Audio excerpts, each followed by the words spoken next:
Halo, Assalamualaikum warahmatullahi wabarakatuh. Saya Putri Qadiriyah, semester 5 APAI dari Sekolah Tinggi Ilmu Tarbiyah Al-Urwatul Wuthqa akan menyajikan sebuah video tugas dari mata kuliah pengembangan media pembelajaran, yaitu saya mengambil judul Kisah Teladan Nabi Ulul Azmi. Di sini saya mengambil dari semester 2 kelas 10 Madrasah Aliyah. Kenapa saya mengambil judul Kisah Teladan Nabi Ulul Azmi?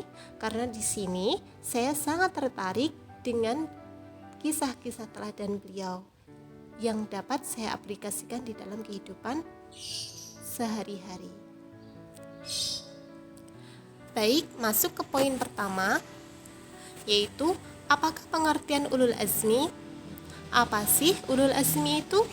Yaitu sebuah gelar kenabian yang diberikan kepada Rasul yang memiliki ketabahan dan kesabaran yang luar biasa dalam mengajarkan tauhid.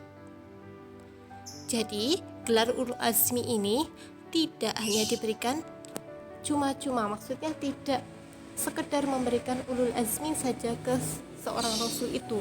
Namun, di sini adalah gelar ini diberikan untuk rasul-rasul pilihan karena kesabaran beliau.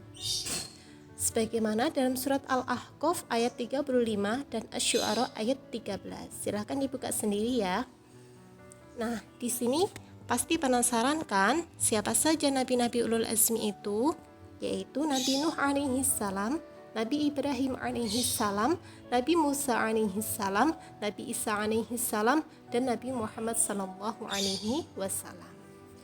Nah, untuk poin yang kedua di sini akan dijelaskan tentang sifat utama ulul azmi. Pasti kalian penasaran kan apa saja sifat-sifat utamanya?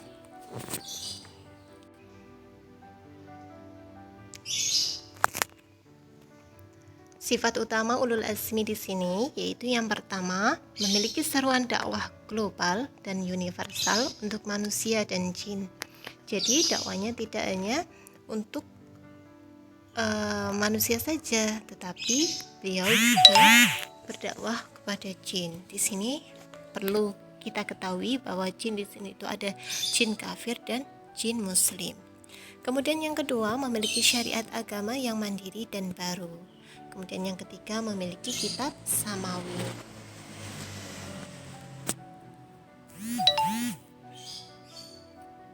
Oke, poin selanjutnya yaitu Nabi Nuh. Di sini saya akan menjelaskan sedikit tentang teladan dari kisah Nabi Nuh. Nabi Nuh termasuk Rasul ulul azmi di sini. Kenapa? Karena kesabarannya dalam berdakwah dan mendapat hinaan dari kaumnya. Beliau tidak mengenal menyerah, terus-menerus berdakwah, mendakwahi keluarganya, kerabat, dan masyarakat umum. Di sini keluarganya sendiri itu bahkan menjadi penentangnya. Kita bayangkan saja betapa beratnya ketika kita berjuang, berdakwah, mendakwahkan agama, namun keluarga kita tidak mendukung. Betapa beratnya tidak mendapat dukungan dari keluarga. Namun beliau tetap terus dan mendakwahi keluarganya, tidak pantang menyerah. Kemudian yang kedua, atas kehendak Allah, umat Nabi Nuh yang pembangkang itu ditenggelamkan dan semuanya hancur, kecuali Nabi Nuh dan pengikutnya. Di sini termasuk yang tenggelam itu adalah Kan'an, yaitu putra beliau dan istrinya. Dan hampir 1000 tahun usianya, jumlah pengikutnya hanya 200 orang, yaitu tidak lebih dari 200 orang. Jadi kita sangat-sangat mengambil kisah teladan beliau.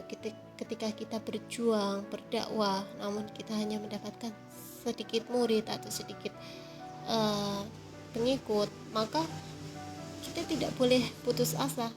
Kita harus terus berjuang dan terus berjuang. Kita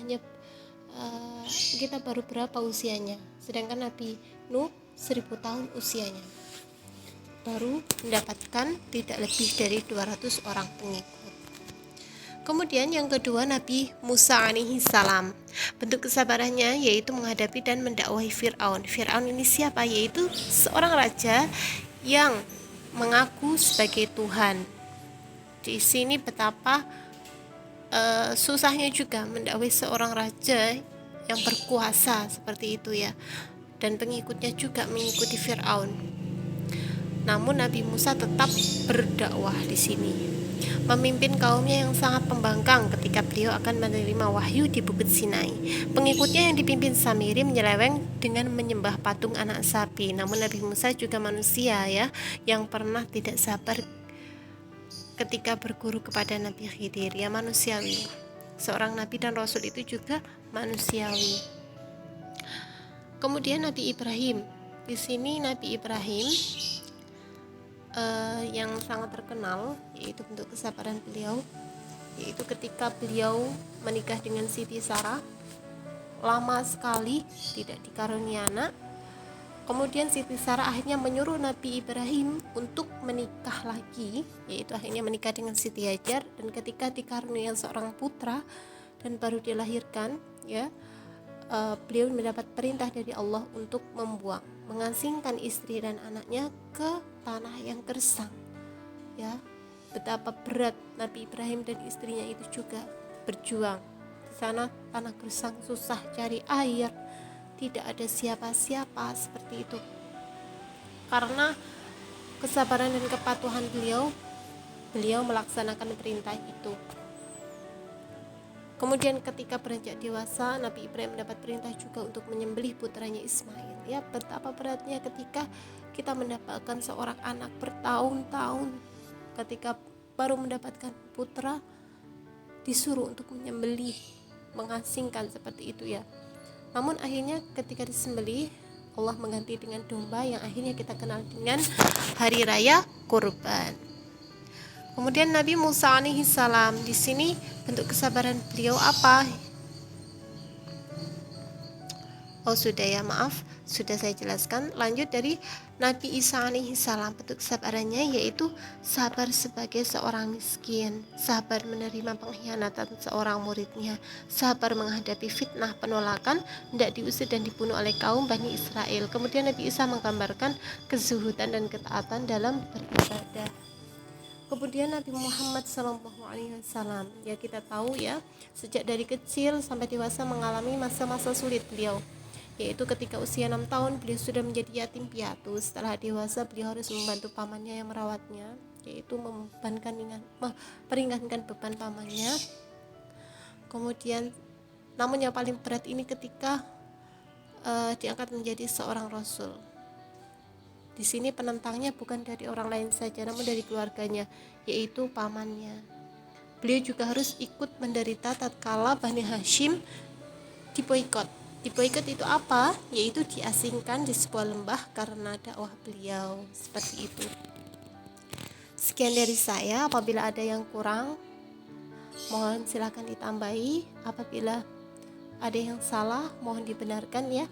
Kurang lebihnya mohon maaf. Wassalamualaikum warahmatullahi wabarakatuh.